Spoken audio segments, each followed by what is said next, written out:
कार्यक्रम में हमारे साथ उपस्थित उत्तर प्रदेश की राज्यपाल श्रीमती आनंदीबेन पटेल, उत्तर प्रदेश के ऊर्जावान कर्मयोगी मुख्यमंत्री श्रीमान योगी आदित्यनाथ जी, देश का रक्षा मंत्री और इस प्रदेश के यशस्वी प्रतिनिधि और मेरे बहुत वरिष्ठ सहयोगी श्रीमान राजनाथ सिंह जी, रक्षा राज्य मंत्री श्री अजय भट्ट जी, एमएसएमई राज्य मंत्री श्री भानु प्रताप वर्मा जी,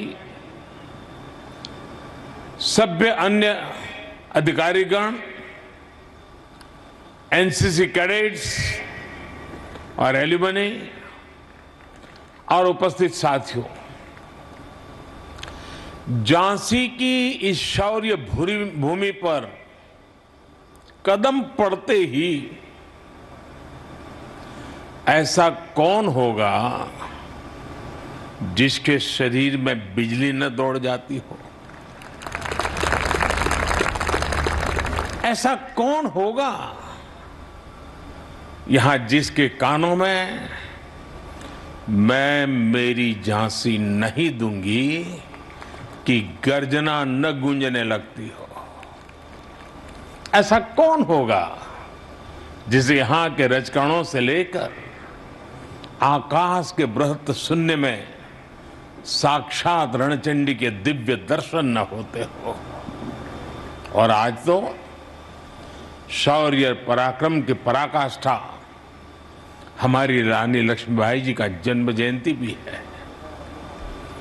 आज झांसी की ये धरती आजादी के भव्य अमृत महोत्सव की साक्षी बन रही है और आज इस धरती पर एक नया सशक्त और सामर्थ्यशाली भारत आकार ले रहा है। ऐसे में आज झांसी में आकर मैं कैसा महसूस कर रहा हूं, इसकी अभिव्यक्ति शब्दों में आसान नहीं है, लेकिन मैं देख सकता हूं राष्ट्रभक्ति का जो ज्वार मेरी झांसी का जो मनोभाव मेरे मन में उमड़ रहा है, वो बुंदेलखंड के जन जन की ऊर्जा है, उनकी प्रेरणा है। मैं इस जागरूक चेतना को महसूस भी कर रहा हूं और झांसी को बोलते हुए सुन भी रहा हूं। ये झांसी रानी लक्ष्मीबाई की ये धरती बोल रही है, मैं तीर्थस्थली वीरों की, मैं क्रांतिकारियों की काशी, मैं तीर्थस्थली वीरों की, मैं क्रांतिकारियों की काशी, मैं हूं झांसी, मैं हूं झांसी, मैं हूं झांसी, मैं हूं झांसी। मेरे ऊपर मां भारती का अनंत आशीर्वाद है कि क्रांतिकारियों के इस काशी झांसी का अथाह प्यार मुझे हमेशा मिला है और यह भी मेरा सौभाग्य है कि मैं झांसी की रानी की जन्मस्थली काशी का प्रतिनिधित्व करता हूं। मुझे काशी की सेवा का अवसर मिला है, इसलिए इस धरती पर आकर मुझे एक विशेष कृतज्ञता की अनुभूति होती है, एक विशेष अपनापन लगता है। किसी कृतज्ञ भाव से मैं झांसी को नमन करता हूं। वीर वीरांगनाओं की धरती बुंदेलखंड को सर झुकाकर प्रणाम करता हूं। साथियों, आज गुरु नानक देव जी की जयंती कार्तिक पूर्णिमा के साथ साथ देव दीपावली भी है। मैं गुरु नानक देव जी को नमन करते हुए सभी देशवासियों के इन पर्व की हार्दिक शुभकामनाएं देता हूं। देव दीपावली पर काशी एक अद्भुत दैवीय प्रकाश में सजती है। हमारे शहीदों के लिए गंगा के घाटों पर दिए जलाते जाते हैं। पिछली बार मैं देव दीपावली पर काशी में ही था और आज राष्ट्र रक्षा समर्पण पर्व पर झांसी में हूं। मैं झांसी की धरती से अपनी काशी के लोगों को हार्दिक बधाई देता हूं। भाइयों बहनों, ये धरती रानी लक्ष्मीबाई की अभिन्न सहयोगी रही। वीरांगना झलकारी बाई की वीरता और सैन्य कौशल की भी साक्षी रही है। मैं 1857 के स्वतंत्रता संग्राम की उस अमर वीरांगना के चरणों में भी आदरपूर्वक नमन करता हूं, अपनी श्रद्धांजलि अर्पित करता हूं। मैं नमन करता हूं इस धरती से भारतीय शौर्य और संस्कृति की अमर गाथाएं लिखने वाले चंदेलों बुंदेलों को, जिन्होंने भारत की वीरता का लोहा मनवाया। मैं नमन करता हूं बुंदेलखंड के गौरव उन वीर अहला उदल को, जो आज भी मातृभूमि की रक्षा के लिए त्याग और बलिदान के प्रतीक है। ऐसे महान क्रांतिकारी, युग नायक और युग नायिकाएं रही हैं, जिनका इस झांसी से विशेष रिश्ता रहा है, जिन्होंने यहां से प्रेरणा पाई है। मैं उन सभी महान विभूतियों को भी आदरपूर्वक श्रद्धांजलि देता हूं। रानी लक्ष्मीबाई की सेना में उनके साथ लड़ने वाले, बलिदान देने वाले आप सब लोगों के ही तो पूर्वज थे। इस धरती की आप सब संतानों के माध्यम से मैं उन बलिदानियों को भी नमन करता हूं, वंदन करता हूं। साथियों, आज मैं झांसी के एक और सपूत मेजर ध्यानचंद जी का भी स्मरण करना चाहूंगा, जिन्होंने भारत के खेल जगत को दुनिया में पहचान दी। अभी कुछ समय पहले ही हमारी सरकार ने देश के खेल रत्न अवार्ड्स को मेजर ध्यानचंद जी के नाम पर रखने की घोषणा की है।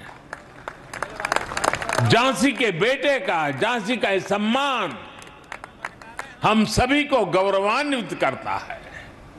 साथियों, यहां आने से पहले मैं महोबा में था, जहां बुंदेलखंड की जल समस्या के समाधान के लिए पानी से जुड़ी योजनाओं और दूसरी विकास परियोजना के लोकार्पण और शिलान्यास का अवसर मुझे मिला। और अब झांसी में राष्ट्र रक्षा समर्पण पर्व का हिस्सा बन रहा हूं। ये पर्व आज झांसी से देश के रक्षा क्षेत्र में एक नया अध्याय शुरू कर रहा है। अभी यहां 400 करोड़ रुपए के भारत डायनेमिक लिमिटेड के एक नए प्लांट का शिलान्यास हुआ है। इससे यूपी डिफेंस कॉरिडोर के झांसी नोड को नई पहचान मिलेगी। झांसी में एंटी टैंक मिसाइल के लिए उपकरण बनेंगे, जिनसे सीमाओं पर हमारे जवानों को नई ताकत, नया विश्वास, और इसका परिणाम सीधा सीधा यही होगा कि देश की सीमाएं और ज्यादा सुरक्षित होगी। साथियों, इसके साथ ही आज भारत में निर्मित स्वदेशी लाइट कॉम्बैट हेलीकॉप्टर्स, ड्रोन्स और इलेक्ट्रॉनिक वॉरफेयर सिस्टम भी हमारी सेनाओं का समर्पित किए गए हैं। ये ऐसा लाइट कॉम्बैट हेलीकॉप्टर है जो करीब 16,500 फीट की ऊंचाई पर उड़ सकता है। ये नए भारत की ताकत है, आत्मनिर्भर भारत की उपलब्धि है, जिसकी साक्षी हमारी ये वीर झांसी बन रही है। साथियों, आज एक और हमारी सेनाओं की ताकत बढ़ रही है, तो साथ ही भविष्य में देश की रक्षा के लिए सक्षम युवाओं के लिए जमीन भी तैयार हो रही है। ये 100 सैनिक स्कूल जिनकी शुरुआत होगी, ये आने वाले समय में देश का भविष्य ताकतवर हाथों में देने का काम करेंगे। हमारी सरकार ने सैनिक स्कूलों में बेटियों के एडमिशन की भी शुरुआत की है। 33 सैनिक स्कूलों में इस सत्र से गर्ल्स स्टूडेंट्स की एडमिशन शुरू भी हो गई है। यानी अब सैनिक स्कूलों से रानी लक्ष्मीबाई जैसी बेटियां भी निकलेगी, जो देश की रक्षा, सुरक्षा और विकास की जिम्मेदारी अपने कंधों पर उठाए। इन सब प्रयासों के साथ ही एनसीसी एलुमनाई एसोसिएशन और एनसीसी कैडेट्स के लिए national programme of simulation training ये राष्ट्र रक्षा समर्पण पर्व की भावना को साकार करेंगे। और मुझे खुशी है कि आज रक्षा मंत्रालय ने, एनसीसी ने मुझे मेरे बचपन की यादें याद दिला दी। मुझे फिर से एक बार एनसीसी का वो रुबाब, एनसीसी का एक मिजाज उससे जोड़ दिया। मैं भी देश भर में उन सब से आग्रह करूंगा कि आप भी अगर कभी एनसीसी के कैडेट के रूप में रहे हैं तो आप जरूर इस एलुमनाई एसोसिएशन के हिस्से बनिए और आओ हम सभी पुराने एनसीसी कैडेट देश के लिए आज जहां हो, जैसा भी काम करते हो, कुछ न कुछ देश के लिए करने का संकल्प करें, मिलकर करें। So infrastructure, defense, political push this time for Bundelkhand in Jhansi and Mahoba in UP.